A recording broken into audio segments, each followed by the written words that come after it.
During this time of COVID-19 pandemic crisis, most of the establishments are temporarily shut down, and most people have lost their jobs. Due to the lack of enough money, criminals taken advantage of establishments to break in and rob it. Some reports says that the burglary cases are increased while in the middle of the pandemic. This is what we are talking about in this video.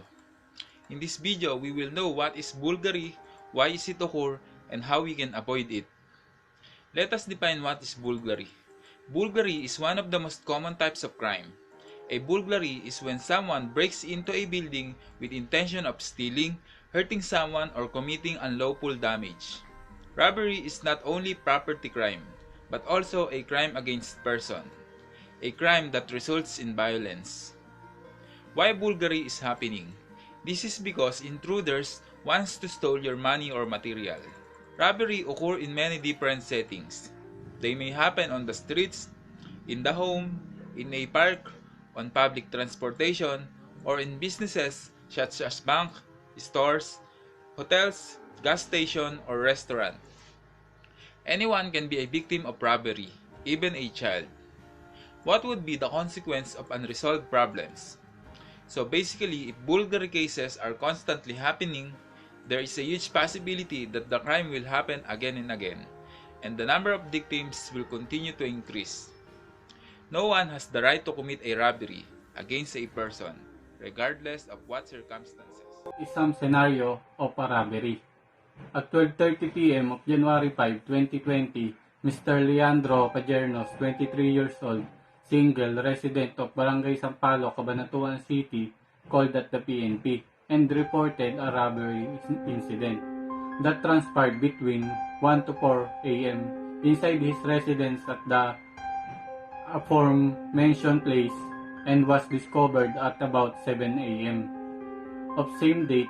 Initial investigation conducted disclosed that perpetrator gained entry by forcibly destroying the doorknob of the back door, and once inside, suspect took and carted away the wallet containing cash amounting to 10,000 pesos and Samsung cellular phone with worth 5,000, and IDs which were placed inside his room were missing. Estimate value of stolen item amounting to 15,000 pesos. Victim believed that the incident possibly occurred in between 1 a.m. to 4 p.m. At the same date, while he were at the midst of sleeping, follow-up operation is being conducted for possibly identification and apprehension of the perpetrators. If the intruder is in your home, the situation escalates if the stranger already made it inside. The thought alone is alarming, but you can prepare yourself simply by running through this scenario in your head. Your first course of action should be get out the house immediately. If there is a front door, back door, or window, get as far away as possible. In serious situation, you might need to consider escaping even if it means like to hurt yourself. One injury is nothing compared to your life. Once you've exhausted all the possibilities of flight or hiding, call 911. No matter what, a response from 911 is going to take some time. You need to protect yourself as much as possible before calling 911.